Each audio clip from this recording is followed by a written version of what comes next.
downswing. And that's the problem. If you try and swing harder, and that's what I'm trying to... The backswing for me creates power, and we just then release the power. Like an elastic band. You pull elastic band back and let go. Yeah. You can't pull elastic band back and then try and throw it faster. Whatever power you've created is the power you've got, okay? But part of the reason why your backswing was a little bit short, because the arm's getting stuck. Went your left arm My left too low arm's across just the getting chest. stuck. You had nowhere to go, okay? You can see on this one now as well, we're a little bit more lined up towards target. So our lower half's a little bit square as opposed to where you were there. So it's just a slight movement around with the body. If you watch your left arm now as you go back, back he says. Good Lord. Look at that. Bloody hell. Jeez. Exactly, there you go. That's why I said you probably wouldn't think, is that really me? Yeah, that's your full backswing there. That's the furthest point. Yeah, so that's as far as your club goes back. The left arm's a lot higher. Well, it didn't feel like that. Yeah, exactly. This left arm now. Oh, that looks so much because what you're doing is you're swinging the club in both instances as far as you possibly can. When your left arm goes down here, that is 100%. That is as far as you can. So you're still swinging full. When your left arm gets up there, that's as far as you can swing. That's how far you can go. So it doesn't. Exactly, yeah, it's a great swing. But then you don't feel it's like going any further because you're still swinging in your head 100% of what you can possibly do. Okay. So by getting that left arm a little bit higher, okay, we can then get back to the golf ball now. The body's not going to unwind as well as we said because that's more of a stiffness and a limitation with the range of motion. But at least when that club went a lot higher there, the strike was great, wasn't it? The first couple of strikes were really not, and they're a bit higher as well. Yeah, they were. That's where you're going to get. That's what I noticed. Because the higher your arms go, the angle of attack will improve.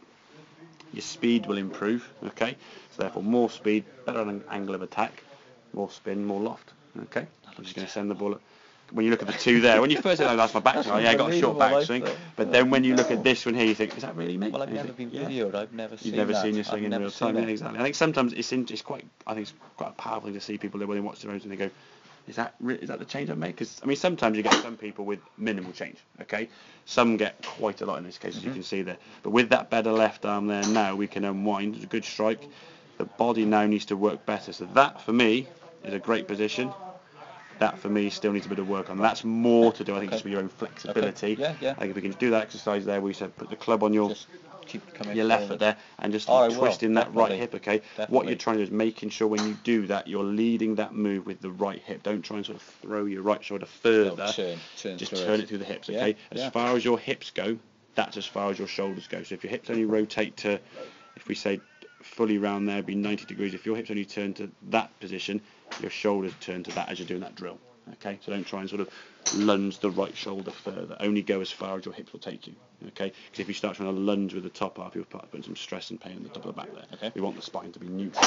That's part of the reason why we want to swing everything to be equal to going this way. The top half, when you swing a golf club, as you can see, always goes through full. The lower half's hanging back a little bit. That's where often pain comes in the lower back. Catch up with it. And that's why generally, if the lower half stops, the top half overtakes. The golf ball instinctively is going one way.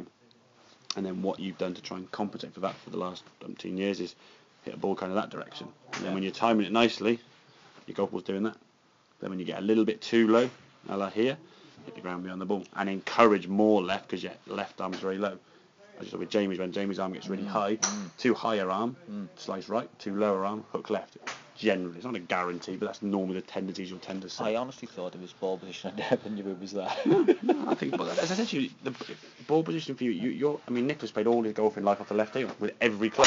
Okay. Yeah. I wouldn't say he's wrong because he was the best golfer in the world. Dustin Johnson. I mean, like 3 years ago when Spieth and Johnson were competing for the US Open, Spieth had the strongest grip in golf, technically one of the worst, and George had one of the weakest grips in golf, and they were 1 and 2 in the US Open. That's right. Is it wrong? Yeah. What returns that club back to the golf ball square? And that for me, I think is when for me, coaching is looking at what the golfer can do, and then say, right, you can do this, this, this, and this. That's what's causing the ball to go left. Let's change that.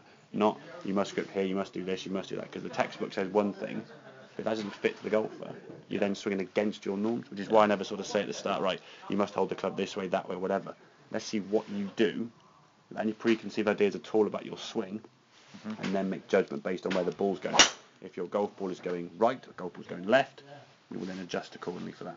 Okay? Great. Make sense? Great, yeah.